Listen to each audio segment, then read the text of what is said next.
Bonjour tout le monde, bienvenue dans cet épisode des webinaires FEV dédiés aux investisseuses responsables. Nous recevons aujourd'hui Ophélie Jouvenon qui est créatrice de Fric au féminin et qui va se présenter juste après, ainsi que Chloé Guérin. Oh là là, je me rends compte que je ne t'ai pas demandé comment prononcer ton nom. Bonjour, c'est Jorin, Chloé Jorin. Chloé Gerin, pardon, investisseuse responsable, qui vient nous partager son expérience et ses questionnements vis-à-vis de l'investissement. Merci à toutes et à tous de nous avoir rejoints et ou de regarder ce webinaire en replay sur notre site. Et donc, pour commencer, une petite introduction du sujet. Donc, pourquoi parler des investisseuses responsables? Nos invités vont avoir beaucoup de choses à dire sur ce sujet.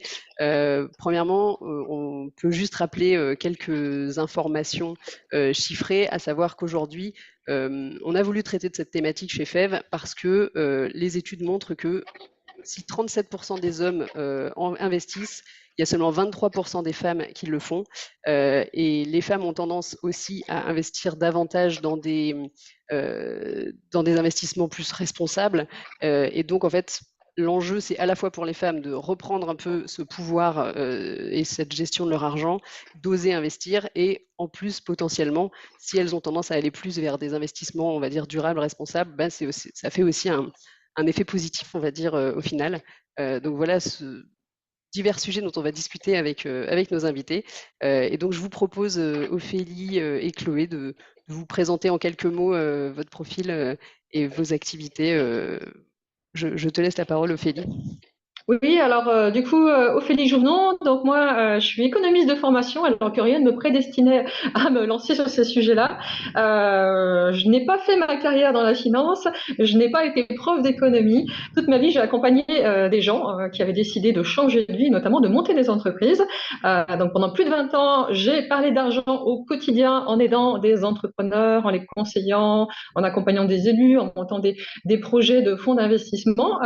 Et puis, on va dire, à une quinzaine d'années, j'ai décidé de donner un peu plus de sens à ma carrière et de contribuer au fait de résoudre ce problème très franco-français qui est notre relation à l'argent, et notamment le fait que c'est très tabou. Et pour un public de femmes qui ont décidé de devenir libres financièrement, c'est-à-dire de devenir entrepreneurs et ou investisseuses et de se saisir des questions d'argent, parce qu'on est relativement peu nombreuses à en parler et que souvent les femmes se reconnaissent peu dans les standards des personnes qui aujourd'hui parlent d'argent sur le web. Donc aujourd'hui, j'ai créé une marque qui s'appelle Fric au féminin et j'accompagne au quotidien des femmes qui ont décidé d'améliorer leur relation à l'argent et de marcher vers leur liberté financière. Merci beaucoup, Ophélie. Et donc, Chloé, une femme qui a décidé de reprendre la main sur l'argent et l'investissement et qui vient nous partager son expérience. Vas-y, je te laisse te présenter en quelques mots. Oui, moi je viens pas du tout de ce milieu-là. Enfin, mon père travaille au Crédit Agricole, mais on a pas du tout parlé d'argent à la maison. On n'a jamais eu d'apprentissage. C'est juste que j'ai de la chance d'avoir de l'argent par héritage. Donc, en fait, tout a commencé un jour quand juste mes deux frères ont eu de l'argent, un héritage quand j'étais petit, et moi je l'ai eu beaucoup plus tard quand j'étais déjà adulte, parce que j'étais la dernière. Et comme ça, j'ai parlé à mon grand-père et je lui ai dit, bah c'est pas juste, ils ont le droit d'avoir des intérêts. En rigolant, je leur ai dit ça, et pas moi. Et donc, il a compris, quoi, il a réagi, il a dit oui, c'est vrai, t'as raison. Et donc, il a recalculé les intérêts que j'aurais dû avoir si j'avais eu de l'argent à ce moment-là. Et voilà, je trouve je me suis toujours sentie à égalité avec mes frères. Enfin, on n'a pas été élevés différemment, donc j'ai la chance de ne pas avoir le biais genré. Et bah voilà, c'est un motif de pouvoir. Enfin, c'est un moyen d'utiliser intelligemment mon argent, quoi. C'est un argent dont j'ai hérité qui est pas vraiment à moi. Voilà. Et investi. Merci beaucoup. Je rappelle que nous avons donc Eva et Agathe à la technique qui vont noter toutes les questions que vous pouvez avoir. Donc au fur et à mesure, si vous avez des questions, n'hésitez pas à les écrire dans le chat et on pourra comme ça les poser à nos invités. Pour commencer, petit point pour toi, Ophélie. Donc toi, ta mission, c'est d'accompagner au quotidien les femmes dans leur investissement et dans leurs activités d'entrepreneuriat pour celles qui le font. Est-ce que tu peux déjà nous parler un petit peu des freins assez classiques que tu rencontres au quotidien avec ce public féminin que tu accompagnes? Voilà, en fait, les freins, ils sont avant tout culturels et sociétaux en France, et ils sont liés à notre relation à l'argent. Alors, c'est un problème qui est très, très franco-français, puisque je vous rappelle une chose, mesdames, c'est que nos mères et nos grands-mères avaient le droit de gagner de l'argent depuis un certain temps, mais ils n'ont eu le droit d'en disposer librement qu'à partir de 1965 en France. Donc, c'est relativement récent. Et, ben, nous sommes, voilà, il y a quasiment aucune femme, en tout cas de ma génération, moi j'ai 45 ans, qui a eu une maman qui était entrepreneur et ou investisseuse. Et moi, c'était pas du tout mon cas, puisque ma maman était assistante maternelle et qu'elle avait très peu de moyens. Donc, première chose, les femmes, on a souvent un déficit, on va dire, émotionnel et culturel, qui est ce qu'on ne nous a pas transmis vis-à-vis de ces questions-là, et c'est très franco-français ce sujet-là. Après, je disais, c'est culturel et sociétal, puisque, en France, justement, l'argent est encore un sujet qui est relativement tabou. On en parle depuis très très peu de temps. On en parle encore moins dans les milieux féminins. Et ceci, pourquoi? À cause de trois facteurs que sont nos héritages religieux. Alors, c'est très lié aux héritages notamment de la culture catholique. C'est pas du tout le cas dans d'autres pays où la religion principale est une autre forme de religion. C'est aussi lié à l'opposition marxisme et capitalisme, qui est très marqué en France dans les débats politiques. On le voit souvent, hein, on le voit en ce moment.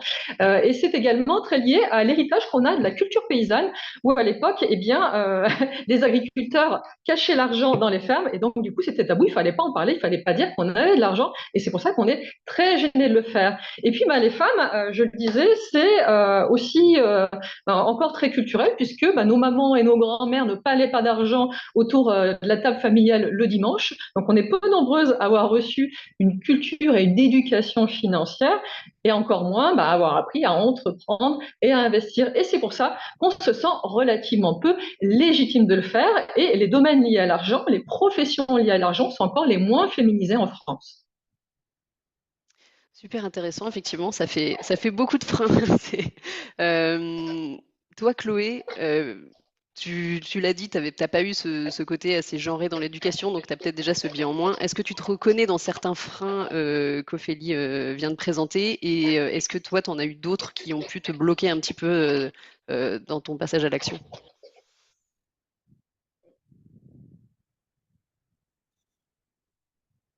Ah, pardon, t'as coupé ton micro, Chloé. Ouais, pardon. En plus, il faut que je parle moins vite. Euh, je crois que moi, j'ai découvert que j'étais une femme quand j'ai eu mon enfant, en fait. Donc, en fait, mes biais, ils sont arrivés peut-être après. Ou alors, je les avais avant, mais je m'en suis pas rendu compte. Je dirais pas ça. Moi, ce qui m'a vraiment freinée, c'est la peur de tout perdre, en fait.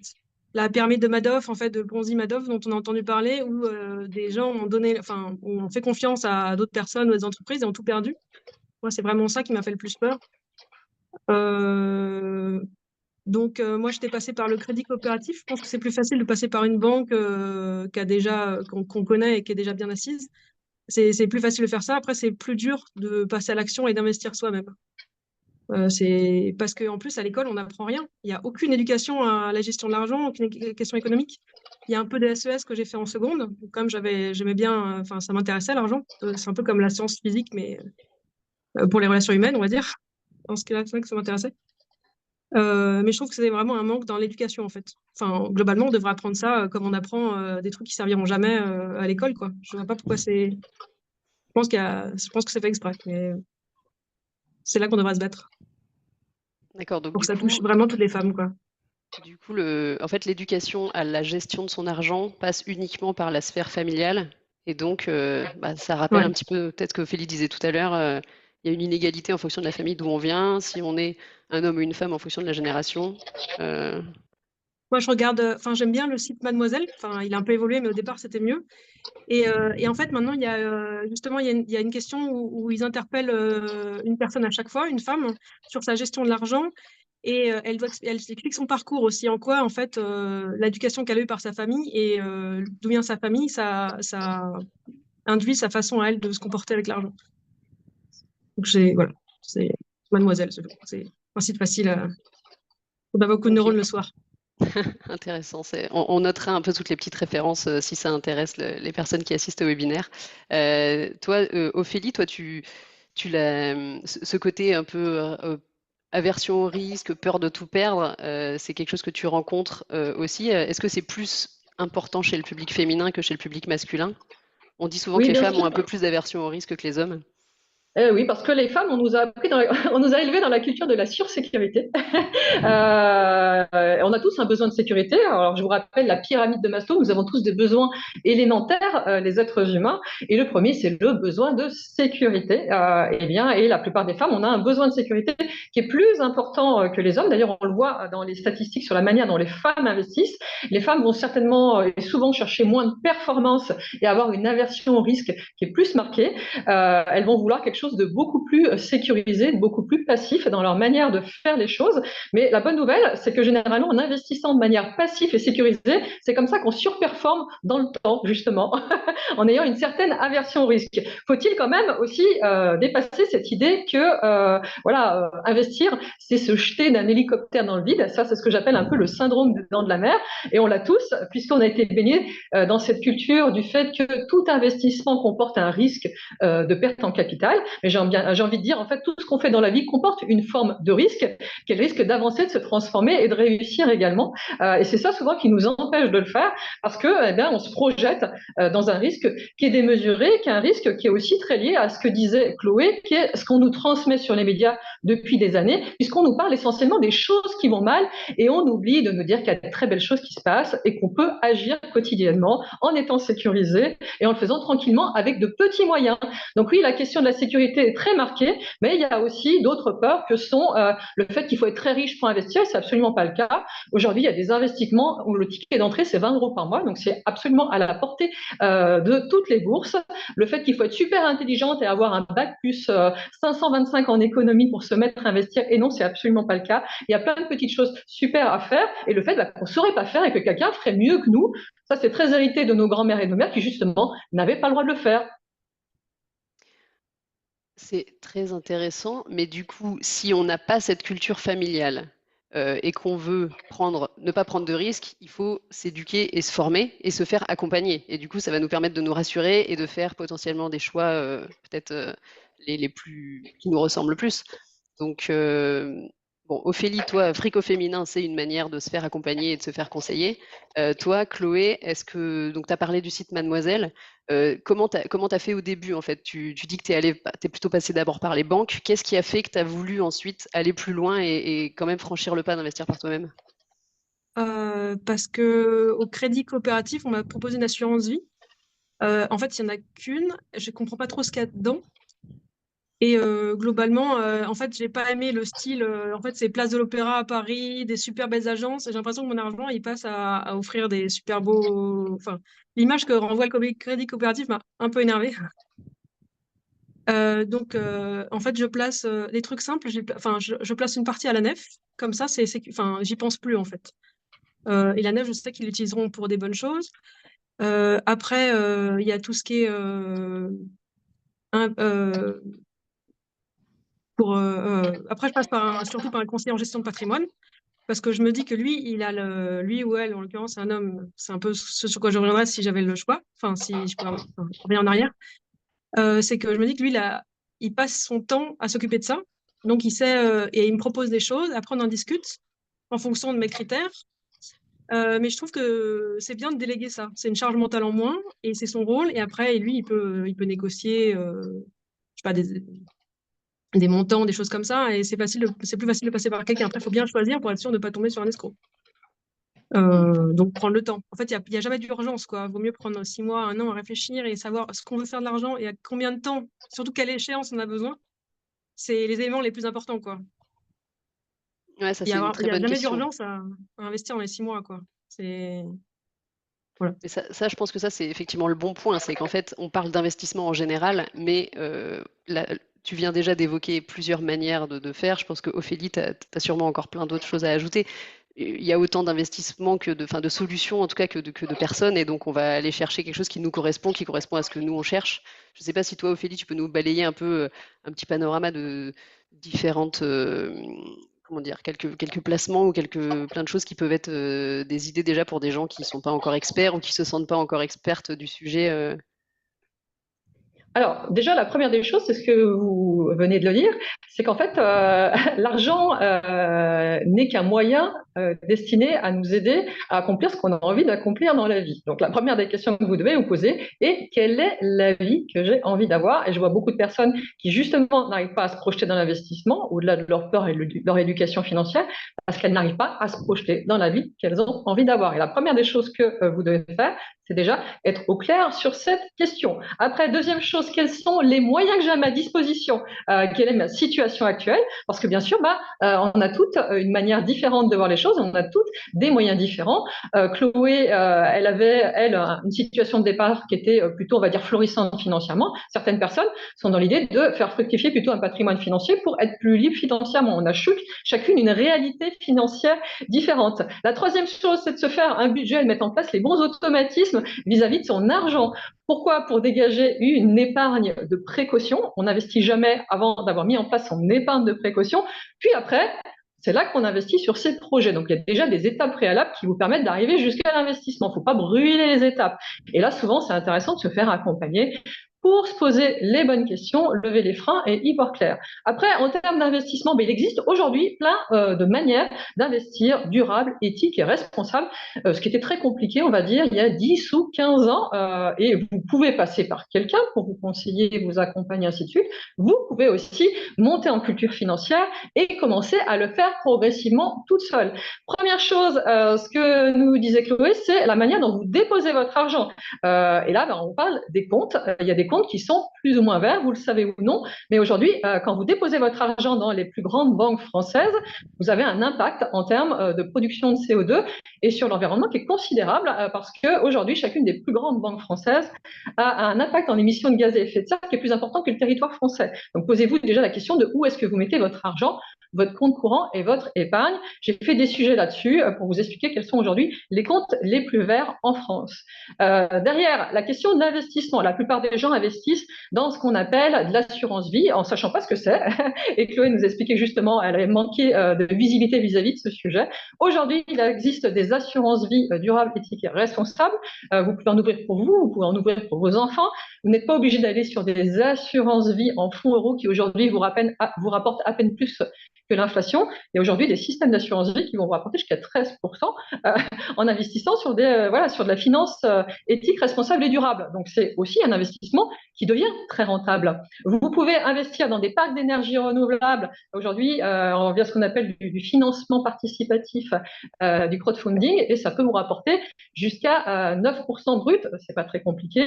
C'est des investissements qui sont relativement sécurisés. Vous pouvez le faire via votre smartphone. C'est tout à fait accessible. Vous pouvez aider un agriculteur ou une agricultrice à la porte de chez vous, dans son installation et ou dans le fait en investissant dans des foncières agricoles qui vont mettre à sa disposition de la terre. Vous pouvez créer votre propre business durable. Bah oui, parce que finalement, le meilleur investissement, c'est souvent vous. Et la dernière chose que j'aimerais dire, c'est dans la gestion de votre argent, mettez de l'argent de côté et mettez-vous un budget chaque année pour monter en compétence sur cette question qu'est l'argent et justement vous former à l'investissement parce que vous économiserez aussi quelque part le coût de vos intermédiaires que sont votre conseiller financier, votre conseiller en gestion de patrimoine ou les frais de vos fonds.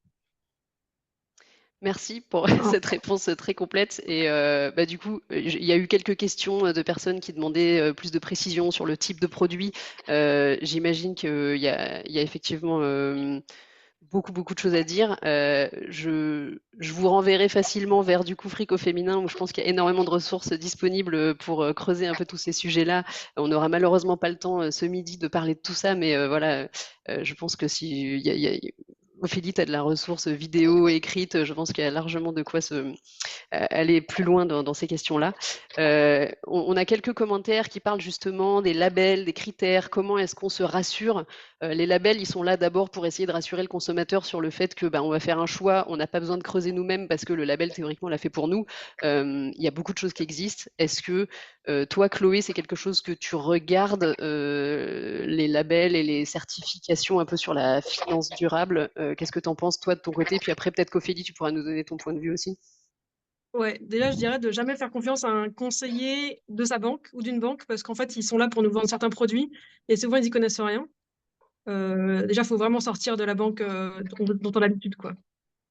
Et ensuite, moi, je crois que c'est Finansol, le seul qui est vraiment bien. Il me semble, et là, je suis pas assez compétente. Moi, je fais confiance à mon conseiller parce que voilà, il s'y connaît mieux que moi, il sait quel produit il me conseille. Après, moi, je regarde de mon côté et je valide ou pas. Par exemple, c'est lui qui m'a conseillé Fève. On a choisi quelques-uns. Donc, Terre de Liens aussi que j'ai vu, c'est pareil, on en a parlé. Et à chaque fois, j'essaie de choisir des choses qui sont assez différentes les unes des autres aussi. Mais globalement, c'est quand même mieux de passer en direct, mais il y a un risque plus important. Si on passe par si on prend directement des actions chez FEV, bah déjà il faut les gérer, alors qu'une assurance vie, c'est vrai que c'est plus simple, quoi. Je me suis peut-être un peu éloignée du sujet. Non, Après, mais oui, c'est ouais, je suis pas très claire. si, non, mais C'est c'est intéressant enfin, la notion de confiance, en fait. C'est-à-dire que toi, t'as quand même creusé un peu, mais tu as une personne de confiance qui va faire l'intermédiaire et qui va, toi, te faire gagner du temps aussi sur ça. C'est un peu le même rôle que peuvent avoir les labels ou les certifications, mais ça nécessite de savoir un peu ce qu'il y a derrière. Mais il y a toujours cette notion de intermédiaire de confiance, en fait. Je sais pas, toi, Ophélie, ouais. ce que tu pourrais ajouter sur ce sujet-là. Oui, alors il existe un certain nombre de labels qui souvent sont hermétiques pour on va dire, le commun des mortels sur ce sujet-là, mais qui sont quand même des garde-fous assez récents sur ce sujet. Donc il y a ce label investissement socialement responsable qui est à la fois, enfin qui est un label qualitatif. Il y a les critères environnementaux, sociétaux et de gouvernance qui, dans le cadre de la traçabilité, doivent vous être fournis par les investissements auxquels vous allez souscrire. Voilà, on parlait du label ISR, il y a aussi le label Finance Verte, qui est un label qui a été mis en place par le ministère de la Transition écologique. Finansol, qui est plutôt celui de la finance solidaire, puisque quand on parle de finance éthique, durable, responsable et solidaire, il y a le pilier social, mais il y a aussi le pilier environnemental. Donc c'est tout ça qu'il faut regarder globalement pour savoir si véritablement c'est ce dans quoi vous voulez investir.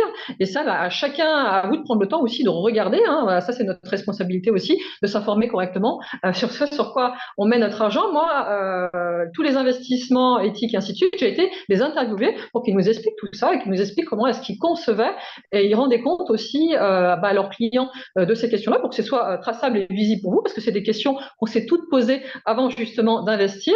Et puis, il y a des réglementations aussi plutôt internationales, notamment avec le label Greenfield et d'autres. Donc, je sais que c'est assez difficile à percevoir, mais j'ai notamment fait une grosse conférence là avec quasiment tous les opérateurs qui proposent aujourd'hui en France des produits traçables et labellisés pour qu'on vous explique tout ça. C'est au mois de juillet, vous retrouvez tout, notamment sur Frico Féminin, avec un séminaire de plus d'une heure sur cette question-là.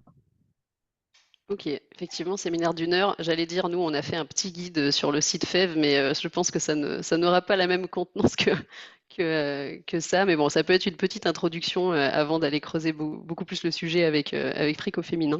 Intéressant. On a un petit peu parlé de l'investissement chez FEV. Du coup, bon, forcément, je ne suis pas neutre sur le sujet, mais est-ce que, Chloé, toi déjà, qu'est-ce qui a pu te séduire dans le fait d'investir chez FEV ou Terre de Liens, ou en tout cas sur la partie agricole, et qu'est-ce qui a fait que quand ton conseiller te l'a présenté, est-ce qu'il y a des choses que tu as vérifiées, est-ce qu'il y a des choses qui ont fait que tu as accepté ce placement plutôt qu'un autre? Voilà, moi, au départ, j'ai commencé jeune avec Babylone. C'est du microcrédit où on donne, au moins, comme ça, on évite de donner de l'argent. C'est pour des associations. Enfin, ça passe par l'association, bref, du microcrédit, quoi. Et ensuite, mon conseiller en gestion de patrimoine, il a conseillé par me conseiller la foncière Chenley, puisqu'il crée de l'habitat pour des gens qui sont dans la galère, avec des gens qui sont en galère. Donc, en fait, on peut aller voir directement, on peut aller les voir chez eux. Enfin, j'ai investi dans les deux, en fait, dans la foncière et le trou d'à côté. Et j'ai investi dans des arbres aussi avec Écoterie, Habitat Humanisme aussi pour l'habitat. Donc, j'essaye un peu de diversifier. Et en plus, il y a plein de causes qui méritent toutes d'être vues. Après, j'aimerais bien des entreprises qui sont, au moins, où les fondateurs sont les femmes, au moins pour moitié, ou au moins dans le conseil d'administration d'avoir autant de femmes, voire plus que d'hommes, parce que je pense qu'il y a les hommes, c'est vraiment tellement un boys club qu'on n'a pas besoin de rajouter nous les femmes en poussant les hommes là-dedans. Et en fait, donc dans FEV, effectivement, il y avait une fondatrice au départ, mais qui est partie. Donc j'étais un peu gênée par le fait de. J'aime le projet, j'aime plein de choses qui sont faites dedans, et ça m'embêtait un peu. Ouais. Bon, pour moi, c'est une valeur importante aussi que ce soit gouverné par des femmes. Et là-dessus, d'ailleurs, on a quelques instances de gouvernance parce que bon, on est labellisé ESUS, donc ça oblige à avoir quelques règles de gouvernance et on a notamment un comité de surveillance où il y a les représentants des investisseurs et des investisseuses qui siègent et qui, comment dire, surveillent justement l'activité, ce qui se passe avec nos investissements. Et on a fait Ils en un font appel à partie. candidature, oui, récemment parce que justement, on voulait avoir un peu plus de représentants des investisseurs et investisseuses particulière. Et Chloé, justement, a rejoint ce conseil pour surveiller un peu ce qui s'y passe et augmenter la présence féminine. La question a été posée, on a un peu moins de 30% d'investisseuses aujourd'hui dans la foncière. Et voilà, c'est quelque chose que nous, on aimerait pouvoir développer, justement, d'avoir plus de femmes qui prennent ces sujets-là en main, d'où le webinaire d'aujourd'hui et le fait qu'on ait envie de s'emparer de tous ces sujets-là. Donc voilà, la question avait été posée dans le chat. On va peut-être faire une dernière petite question avant de passer aux questions du public. J'ai vu qu'il y en avait quelques-unes qui avaient été posées. Toi, Ophélie, aujourd'hui, fric au féminin, combien est-ce que tu accompagnes de femmes et est-ce que tu as l'impression que c'est un mouvement qui va en augmentant? Est-ce que tu as l'impression qu'il y a quand même de plus en plus de femmes qui s'emparent de ces sujets-là et qui se sentent de plus en plus à l'aise? Est-ce que tu vois une évolution positive ces dernières années? Oui, puis je pense qu'on en est qu'au début. Alors moi, c'est une communauté aujourd'hui féminin de plusieurs milliers de personnes et ça ne cesse de croître quotidiennement quelque part. D'ailleurs, en participant aujourd'hui à ce webinaire, vous aurez peut-être envie d'en faire partie. Du coup, oui, il y a un vrai besoin de parler de ce sujet entre femmes.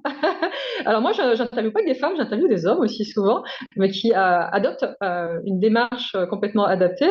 Et d'ailleurs, souvent, quand j'en parle avec des hommes qui sont autour de ce métier de l'argent, il y en a beaucoup qui me disent, oui, il y a une problématique spécifique qui est liée à cette histoire, en fait, qu'on a vis-à-vis de ce sujet-là. Et ce qu'on voit, c'est que quelque part, les jeunes femmes, notamment via le web, et c'est pour ça que moi, je suis partie sur le web, alors pas par amour d'Internet et ainsi de suite, parce que j'ai plutôt un grand amour de la nature que d'Internet et des réseaux sociaux. Et pour autant, c'est ça qui me permet d'avoir un impact considérable sur la vie des femmes, parce que ça me permet de rentrer chez elles pour leur amener l'information.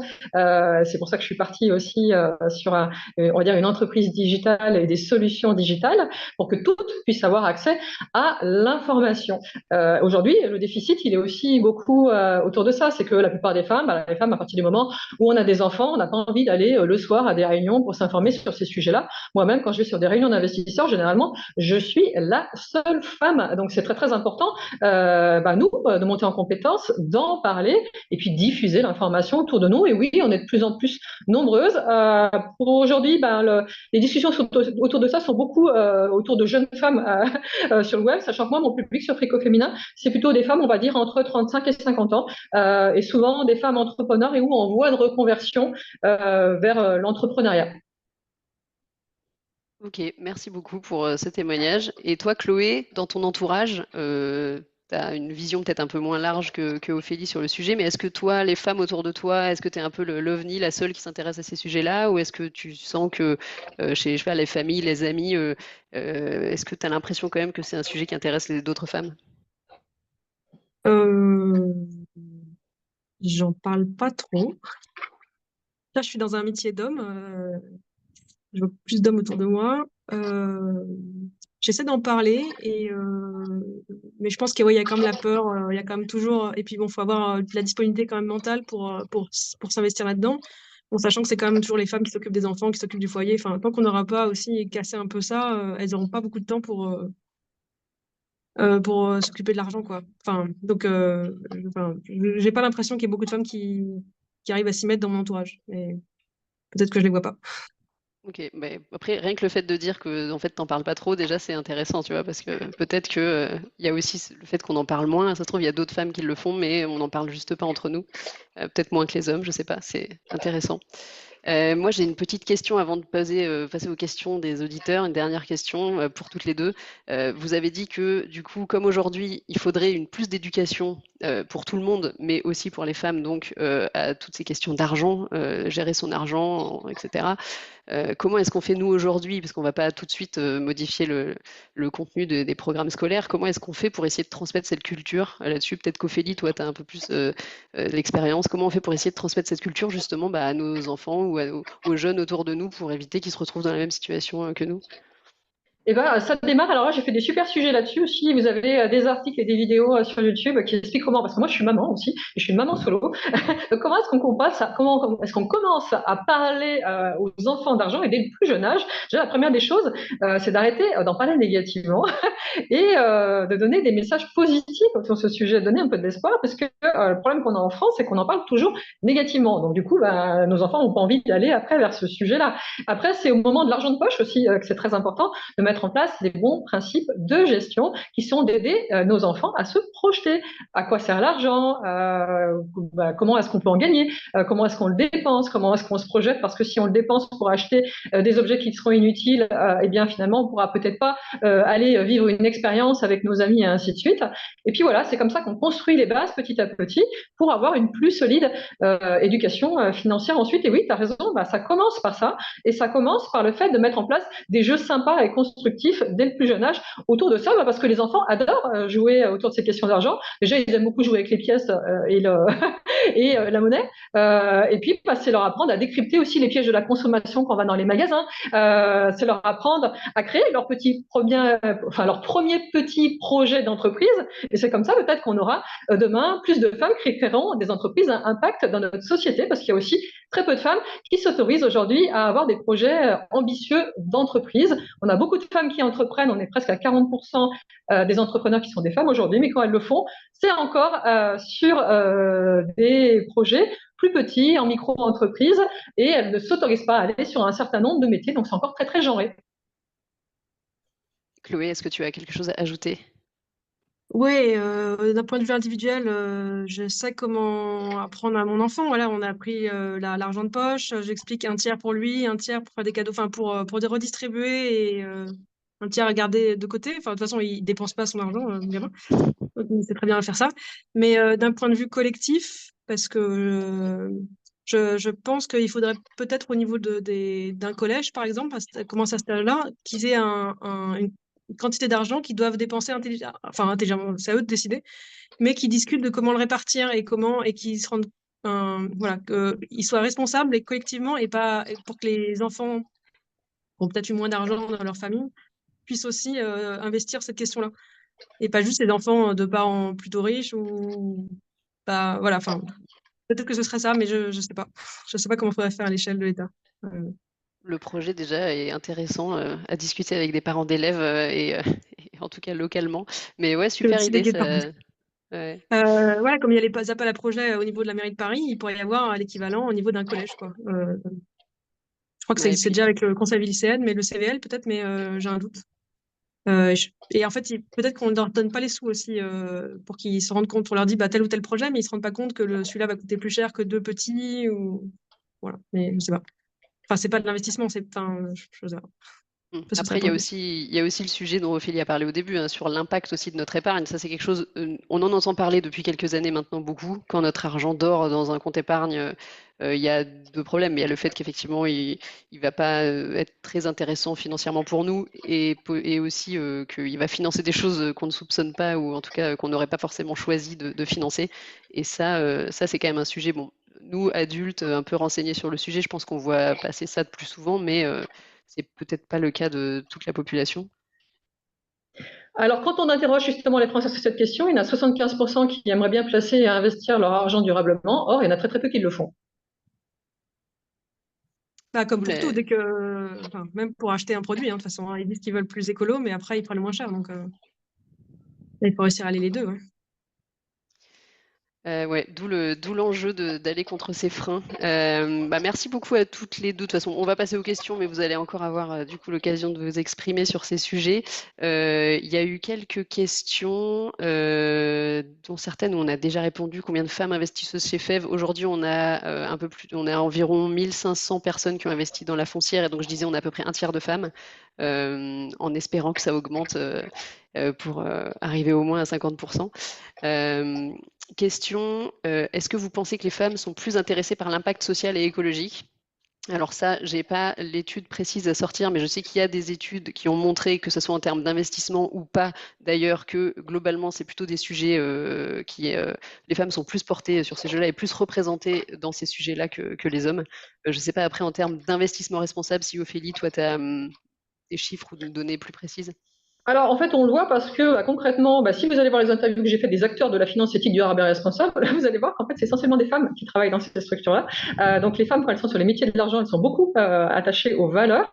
Et on le voit puisque, on le disait, là, sur les réunions d'investisseurs, sur des systèmes, on va dire, assez classiques, système boursier, classique, crypto, immobilier, on est sur une sous-représentation globale des femmes. Or, quand moi, j'interviens sur des événementiels liés à la finance durable, éthique et responsable, eh bien, on est à la parité, ce qui est assez rarement le cas sur les sujets qui sont liés à l'argent. Donc oui, quelque part, on gomme sur l'intérêt la représentation entre les hommes et les femmes. Par contre, au moment du passage à l'action, eh bien, les femmes sont moins nombreuses à passer à l'action, donc elles sont moins nombreuses à être investisseuses en pourcentage.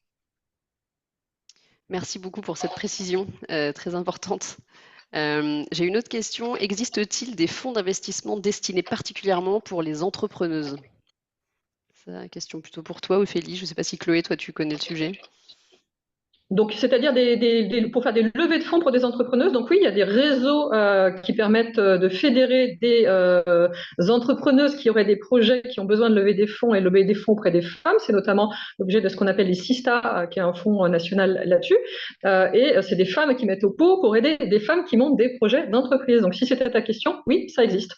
C'est les SISTA. Et en parlant de fonds d'investissement, il y avait une question, alors c'était peut-être pour Chloé, mais intéressant d'avoir aussi l'avis d'Ophélie.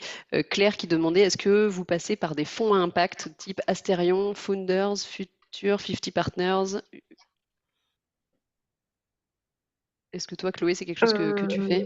Non, moi je passe directement par mon conseiller en fait, ou en direct, mais je passe pas par des fonds. Parce que j'aime pas, enfin des fois c'est vraiment opaque, voilà, il peut y avoir beaucoup de greenwashing, donc Et toi, Ophélie, qu'est-ce que tu en penses? Eh bien oui, je pense que le mieux, c'est de se former et de passer à l'action soi-même parce qu'on économise également le prix de gestion des fonds qui existe toujours et au bout du compte, ça fait beaucoup sur la rentabilité de nos investissements et parce qu'il est possible de le faire soi-même en s'intéressant au sujet et en se formant. Il y a Elodie qui nous demande quel est le retour de tous ces investissements. Donc bon, je ne sais pas si ça faisait référence, Elodie, à toutes les choses dont parlait Ophélie tout à l'heure. Elle a énuméré énormément de pistes et de solutions. Globalement, je pense que le retour des investissements, il est quand même assez variable en fonction des solutions qu'on choisit. Comme on disait tout à l'heure, il y en a pour tous les goûts. Et comme disait Ophélie, le plus important, c'est de savoir qu'est-ce qu'on veut, c'est quoi notre objectif et qu'est-ce que, au fond de moi, c'est quoi mon objectif avec l'argent que je veux placer ou entreprendre. Donc je ne sais pas si tu as quelque chose peut-être à dire sur le côté retour des investissements, Ophélie. En fait, là, quand je vous les ai énumérés, je vous ai dit un petit peu près ce que ça pouvait en moyenne rapporter, quoi. Et après, ça dépend. En fait, la question que vous devez poser, c'est pas qu'est-ce que ça rapporte, c'est quelle est mon aversion au risque, quel est mon horizon de placement et qu'est-ce que je veux réaliser avant tout, parce que il existe autant de supports d'investissement qu'il existe de potentialités sur cette terre. Demain, vous pouvez aller dans ce qu'on appelle le private equity, ça c'est investir au capital de jeunes entreprises prometteuses, notamment dans ce qu'on appelle les green fins, c'est les technologies innovantes, technologies du futur sur le développement durable. Ça peut vous rapporter énormément, mais par contre, vous assumez un risque absolument fou. Donc, est-ce que vous êtes prête à le faire? Et par contre, si vous avez une aversion au risque qui est très très importante, eh bien, vous pouvez plutôt partir sur des profils à risque modéré dans le cadre d'une assurance vie. Et là, vous allez c'est en fonction de ce que vous êtes prête à accepter comme couple risque-rendement et comme horizon de placement. C'est ces termes-là qu'on évoque à ce moment-là. Mais globalement, je vous disais, vous êtes sur une rentabilité qui est entre 3 et 13%. Donc, c'est vous qui ferez vos choix. Et là, on parle le plus beaucoup rentable. Pardon, on parle beaucoup de risques et de rentabilité et de retour financier. Est-ce que Chloé, toi, tu as aussi peut-être ton avis sur les autres retours que toi t'attends en dehors de l'aspect purement financier? Oui, moi j'attends d'avoir une planète meilleure pour mon enfant. Donc pour moi, c'est l'investissement le plus important. Après, oui, pour le rendement, le plus important, c'est le plus pratique et le plus rapide, c'est de défiscaliser, quoi, parce que on récupère 25% de l'investissement en cash, quoi, direct en crédit d'impôt. Après, il faut être assez riche pour payer les impôts, ce qui n'est pas le cas de la moitié de la population, la moitié des foyers. J'essaye quand je place de l'argent, de me dire Il va me rapporter que l'optimisation fiscale. Donc, je me dis, au moins, c'est l'argent qui n'ira pas forcément, enfin, que j'aurais fléché. Après, la rentabilité ne m'intéresse pas forcément tant que je me dis, je me regarde droit dans les yeux et dans une glace et bah, j'aurais fait ce que j'ai pu pour la génération d'après, quoi. Mais bon, je sais que c'est pas le cas pour tout le monde, mais moi, c'est vraiment. Je sais qu'il y a un biais, hein, mais pour moi, il est important ce biais-là. C'est pas. Même si j'ai. Enfin, et puis, ouais, ça me va bien. Après, ouais, la gestion, ça peut être compliqué. Je trouve que même FEV, moi, il me semble que pour sortir de FEV, il faut quand même faire une demande à l'AG précédente et c'est 6 mois plus tard qu'on récupère les sous, je pense que c'est comme ça. Ouais, tout à fait. Donc, Il y a c'est pas un placement liquide comme beaucoup de voilà. placements quand on fait de Donc, il faut y l'investissement, hein. penser avant, faut pas en avoir besoin tout de suite, faut le faire au bon moment. Donc, c'est quand même. En fait, c'est pour ça qu'il faut lisser et je pense qu'il faut pas utiliser. Enfin, il faut placer un peu chaque année pour qu'on puisse le récupérer parce que quand on place comme ça et qu'on défiscalise, c'est quand même qu'on bloque l'argent pendant 7 ans. Donc, il faut quand même faut quand même que ce soit de l'argent dont on n'a pas besoin, quoi. Euh, Oui. donc, il faut d'abord avoir ouais, un peu d'argent de côté. Et il y a des trucs qui sont pratiques. Pour moi, je trouve que j'ai bien aimé commencer par Crésus parce qu'en fait, on fait un prêt. Donc, on donne de l'argent et en fait, 5 ans après, il revient avec des intérêts, donc peut-être 3%. Mais j'ai rien eu à faire en fait entre-temps. Et en plus, je sais que cet argent-là, il a aidé pour les personnes qui sont en difficulté. C'est vraiment, pour moi, c'était la première pierre aussi, vous dire, OK, là, j'ai vu, j'ai donné, l'argent, il est revenu tout seul. J'ai eu zéro geste à faire.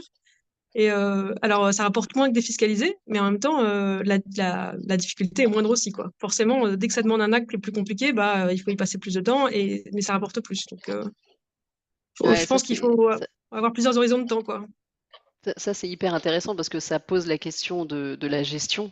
Et je sais pas, j'imagine qu'il doit falloir un beau fichier Excel pour bien suivre tout ce qu'on a investi, Ouais. quand, où sont toutes nos lignes de placement. Est-ce que ça, Ophélie, quand tu accompagnes les personnes, les femmes, et peut-être pas que les femmes hein, que tu accompagnes, est-ce que c'est quelque chose, avoir un bon outil de suivi de tous ces investissements que toi, tu peux transmettre? Est-ce qu'il y a des formations pour apprendre à faire ça?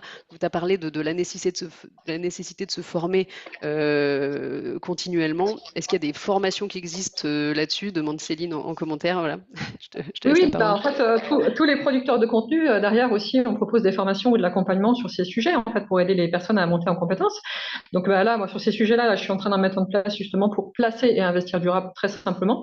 Sachant que ce que tu disais, les outils de gestion, alors ça, la même chose, il y a 15 ans, c'est extrêmement compliqué de suivre l'argent. Aujourd'hui, on a des applications qui nous permettent de faire ça. Ça suit, ça se met en forme comme il faut, on a des beaux camemberts qui sortent et on a quasiment plus rien à faire. Donc c'est devenu assez merveilleux. Donc ça aussi, on se crée des fois une montagne de complexité par rapport à tout ça, alors qu'il y a vraiment beaucoup de choses qui ont été mises en place dernièrement et qui nous permettent de nous simplifier la vie vis-à-vis de ces Ouais, je suis questions-là. pas tout à fait d'accord parce que tu as un camembert, mais en fait, il faut quelque chose, enfin, un outil qui te suive sur une dizaine d'années, quoi, à minima. Donc, il faut un outil qui soit assez solide. Bon, pour moi, il y a que Excel qui est capable de le faire, quoi. Et il faut se rappeler tous les ans de se dire qu'est-ce que je sors et qu'est-ce que je vais rentrer à la place. Mais bah, un Excel avec quelques lignes, une ligne par an, et je pense que ça suffit. C'est pas plus compliqué que ça, hein, mais pas Voilà, et ça forcément un logiciel.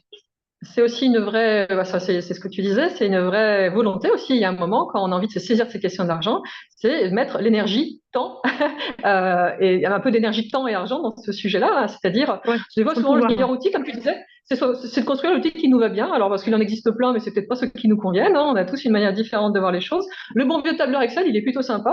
Il permet d'avoir une bonne visibilité de tout ça. Et c'est de se mettre des moments, alors dans le mois, on va dire 1 à 2 fois par mois, pour que les choses soient bien gérées. Après, pour rééquilibrer ou mettre en place nos investissements, et ben ça dépend un petit peu ce qu'on choisit, mais c'est pas forcément très très chronophage.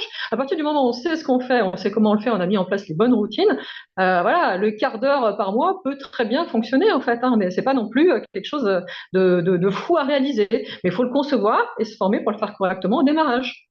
Je pense Il que vaut mieux commencer par des choses simples, hein. c'est Ouais. important de dire que un fichier Excel, bon, toi, tu es ingénieur, Chloé, je pense que t'as pas peur, mais il y a beaucoup de gens qui voient un fichier Excel et ça leur fait un peu syndrome de l'imposteur, peut-être biais de je ne vais pas savoir faire.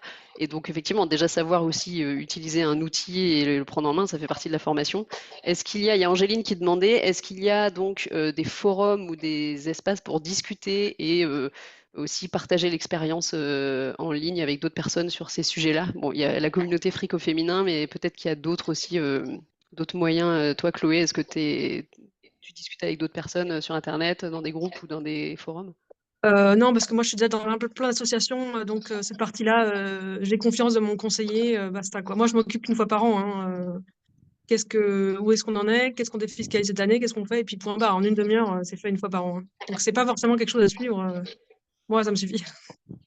Mais donc, non, je suis pas dans des communautés. Je fais pas cet effort-là. Et toi, Ophélie, la communauté du coup frico-féminin, est-ce qu'il y a beaucoup d'échanges? Est-ce qu'il y a moyen de discuter avec d'autres personnes comment est-ce que ça se passe? Bah oui, bien sûr, c'est fait pour ça même. C'est même tout à fait conçu pour ça, à vrai dire. Il y a même moyen de me poser des questions directement. Et j'y réponds, avec plaisir en plus. Donc c'est sur Et quoi? je fais des sujets si la réponse n'a pas déjà été produite. Ça se matérialise comment? Du coup, c'est un forum, c'est sur les réseaux sociaux? Comment est-ce qu'on peut Alors, je suis interagir? partout. Là, allez, faites le test à côté avec votre smartphone. Vous tapez fric au féminin. Le mieux, c'est d'aller sur le blog. Donc, du coup, vous trouvez à peu près 300 sujets qui doivent répondre à peu près à vos questions. Vous pouvez me les poser directement. Je vous enverrai les liens sur le contenu gratuit qui a été produit pour répondre à vos questions. Et puis, si ça répond pas complètement, bah, j'en produirai d'autres. Parce que si vous vous posez la question, d'autres se posent la question. Et puis, c'est également les réseaux sociaux. Bref, tout ce qui permet d'interagir. Et surtout, si vous allez sur Frico Féminin, eh bien, laissez-moi bien vos coordonnées en vous abonnant, parce que comme ça, je pourrais vous répondre. C'est quand même plus facile. D'accord. Mais du coup, et les Rigolo. personnes peuvent, les femmes qui vous suivent peuvent D'accord. discuter entre elles aussi pour Bien sûr, partager c'est leurs gratuit. expériences. Ok.